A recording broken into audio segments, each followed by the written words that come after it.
29 years, Melody. That's quite a record, Mr. Daniel said, leaning back in his leather chair.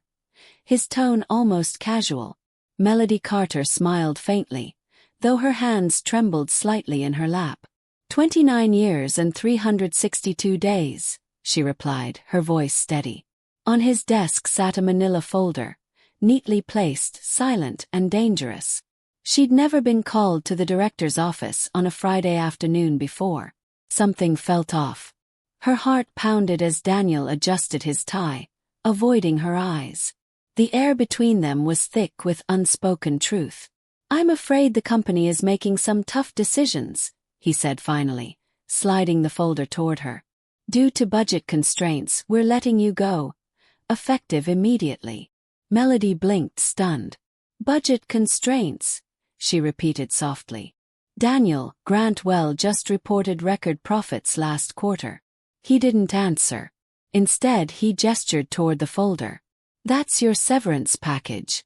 Sign it by tomorrow, or you'll get nothing." His tone was polite but cold, rehearsed like he'd said the same thing to a dozen others. Melody sat still, her world tilting slightly. She'd spent nearly 3 decades giving everything to this company, and now she was being pushed out 3 days before her pension vested. For a long moment she didn't move. The ticking clock on the wall filled the silence. "Thank you for the opportunity," she said at last, rising from her chair with quiet dignity. Daniel looked surprised by her calmness. Perhaps he'd expected tears or begging. But Melody had spent years studying patterns, and this one was obvious. She was being silenced before something bigger came to light. She picked up the folder, smoothed her skirt, and walked out without looking back. Her heels echoed down the hallway, a sound both strong and final. Downstairs, Janet from HR waited awkwardly near the security desk. "I'm so sorry, Melody," she whispered as they packed her things. A small photo of her late husband, a plant her daughter gave her years ago, and a plaque that read 25 years of excellence. Melody smiled faintly. "It's all right, Janet. It is what it is." But inside she knew better. This wasn't random.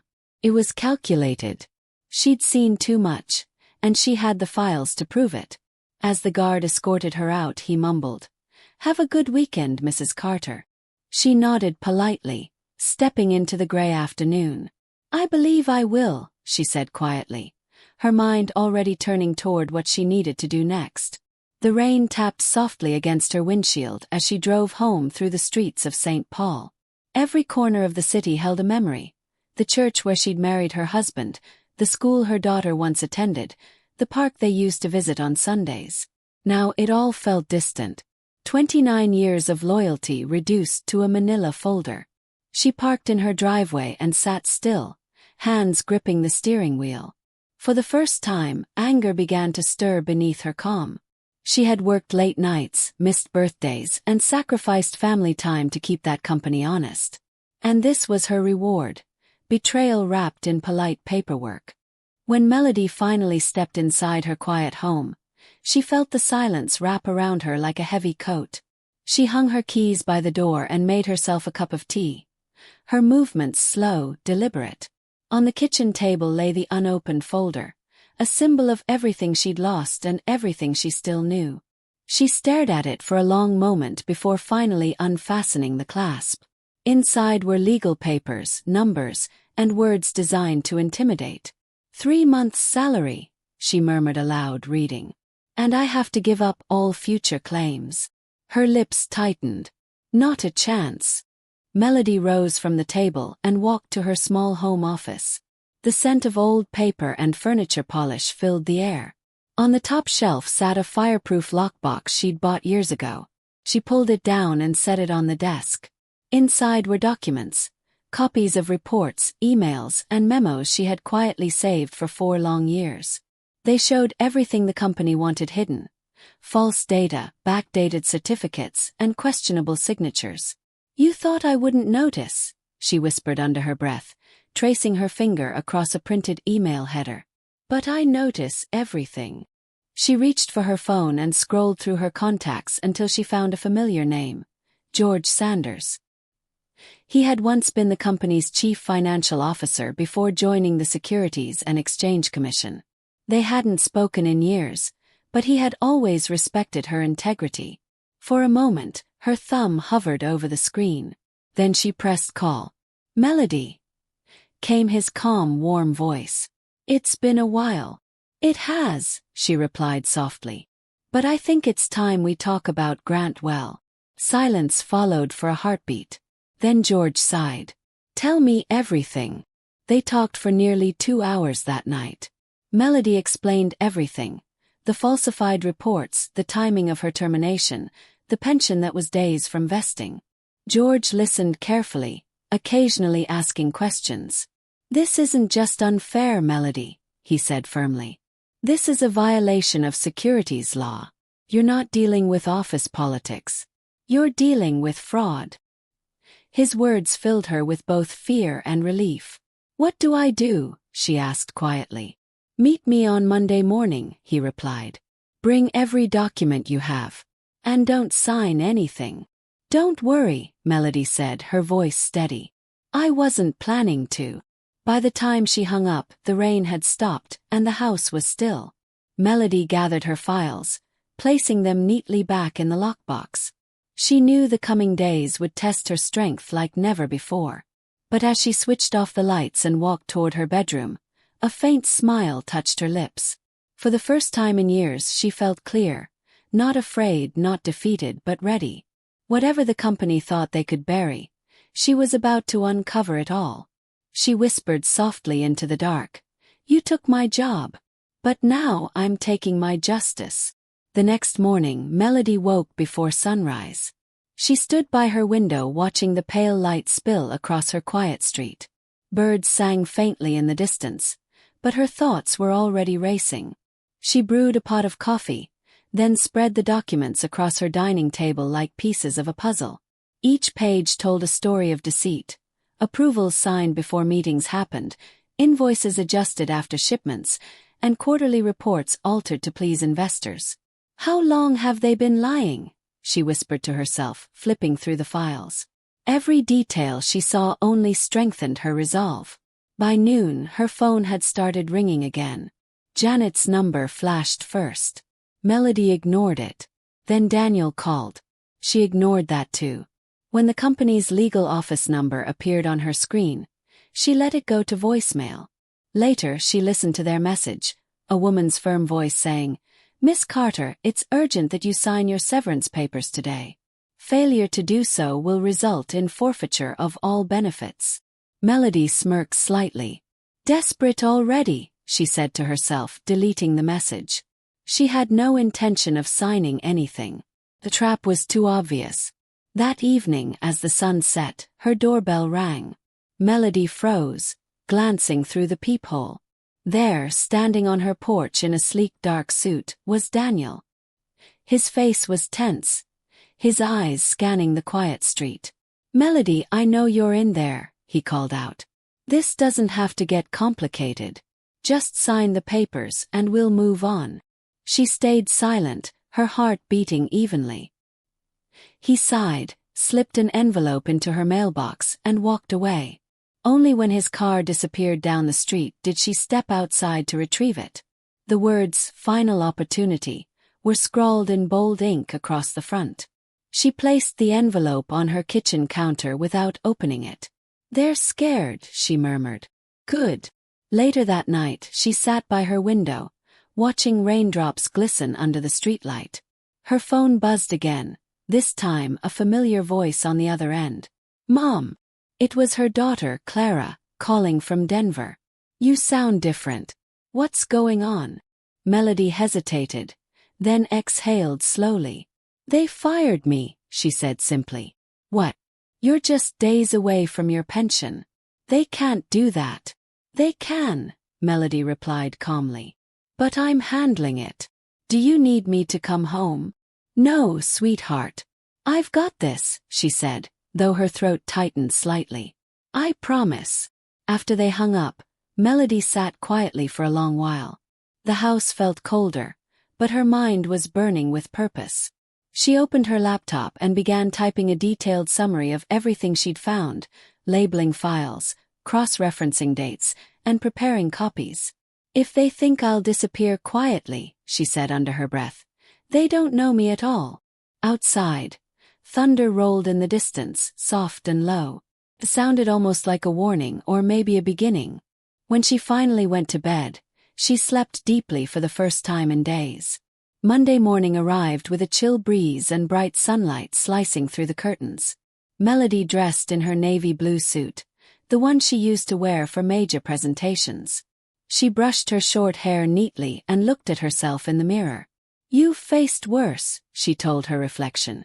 Then she grabbed her leather briefcase, locked the door, and drove downtown to the federal building where George had arranged their meeting.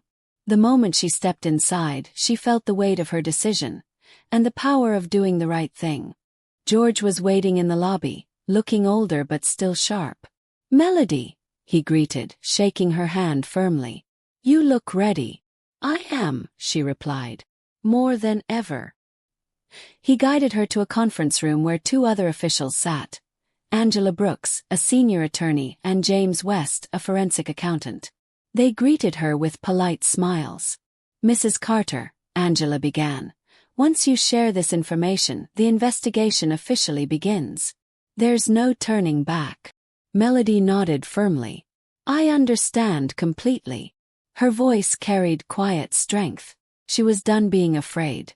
For the next 3 hours, Melody explained everything: the manipulated figures, the backdated certifications, the fake cost cuts Daniel had introduced.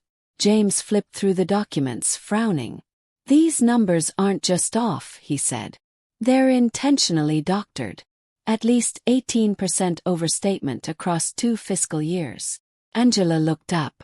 "And you reported all of this internally?" Melody handed her copies of emails and memos. "Every time. I was told to stay in my lane." George leaned forward. "Do you believe your termination was tied to these reports?" Melody met his gaze. "Without a doubt." When the meeting ended, Angela summarized calmly. "We'll file this immediately. Given your documentation, this may move faster than usual. We'll be in touch soon." Melody thanked them, shook hands, and left the building. She hadn't even reached home before her phone rang again. It was Janet. "Melody, something's happening," Janet whispered nervously. "The board called an emergency meeting. Daniel's locked in his office, and there are rumors about the SEC contacting our lawyers." Melody's lips curved slightly. "I'm not surprised," she said softly. "Did you report something?" Janet asked. Melody paused. "I simply told the truth," she replied and ended the call. By the next morning, the news had started spreading through the company like wildfire. Emails were flying, executives were panicking, and phones never stopped ringing. Then Melody's phone buzzed again, this time with an unfamiliar number. "Miss Carter," a male voice said, formal but uneasy. "This is William Hayes, the chairman of Grantwell's board. We'd like to speak with you urgently." Melody listened without emotion. "Any discussion," she said calmly, "will include my attorney and the SEC representatives. I'm sure you understand." Silence followed, heavy and telling. Finally the voice replied, "Yes, we understand." Melody hung up, her face expressionless, but her heart steady. The fight had just begun. The next day, Melody met her attorney, Barbara Collins, at her small but tidy office downtown. Barbara was calm, sharp, and known for her precision. "They're going to try to make peace now," she said as she reviewed the case. "Not out of kindness, out of fear." Melody nodded. "I figured. The chairman called me last night." Barbara looked up. "And what did you say?" "That any conversation will happen with my lawyer present," Melody replied simply. Barbara smiled slightly. "Good. Let's keep it that way. They're walking on glass, and you hold the truth." That afternoon, Melody and Barbara walked into Grantwell's headquarters together. The same security guard who had escorted her out just days ago now stood aside respectfully. His voice soft. "Good morning, Mrs. Carter." Melody gave a polite nod. Inside, the atmosphere was tense. Employees whispered in corners, glancing nervously at her as she passed. The elevator ride to the boardroom felt long and heavy. When the doors opened, William Hayes was waiting with 2 other board members and a company lawyer. Daniel was nowhere in sight. "Mrs. Carter," William began, his tone carefully polite, "thank you for coming. We want to address recent events." Barbara raised a hand. "Before we begin, my client's termination was illegal. She reported misconduct repeatedly over 4 years.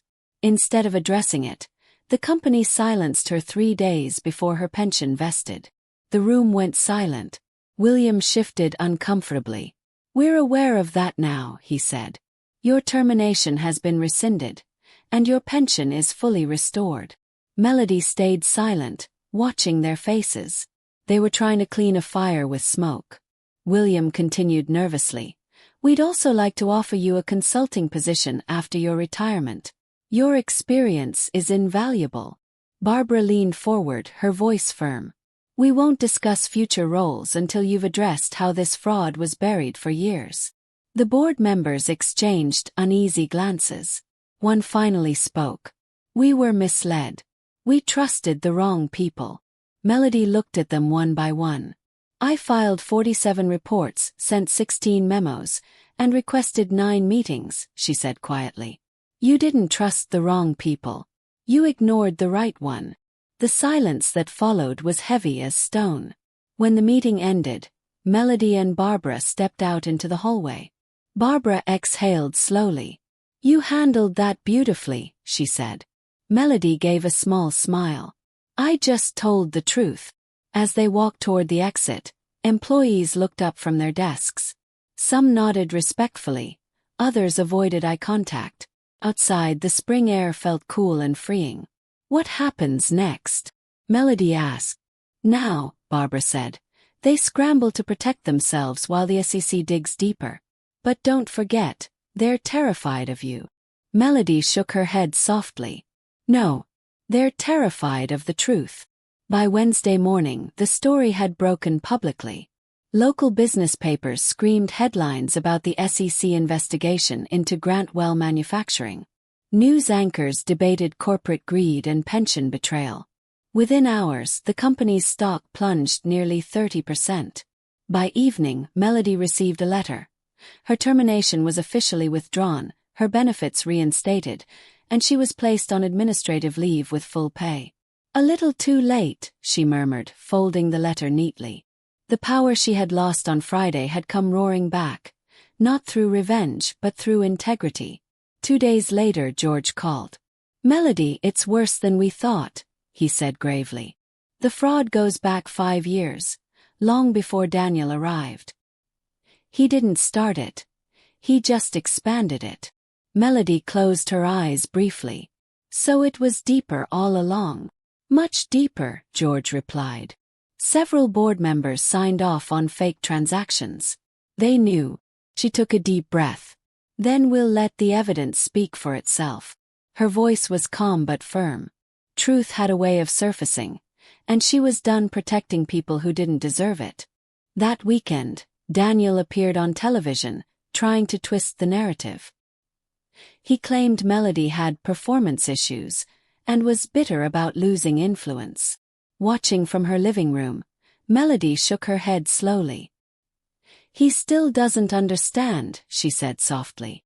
The next morning, Barbara called. "Don't respond," she advised. "The SEC will release a statement confirming your whistleblower status." Melody agreed but decided on one thing. She opened her bank safe deposit box and retrieved a sealed envelope, evidence she'd kept separate years ago, emails between former executives discussing how to falsify reports before an acquisition. Now the truth was complete. The following Monday, chaos erupted again. Several board members resigned after being confronted with Melody's new evidence. By noon, the company issued a press release confirming leadership changes and the termination of Daniel for misconduct. The news spread fast. Reporters called Melody non-stop, but she ignored them. She wasn't after fame, only justice. That afternoon, Patricia Dawson, the interim CEO, called. "Melody, please meet with me tomorrow," she said gently. Melody agreed, but only at her lawyer's office.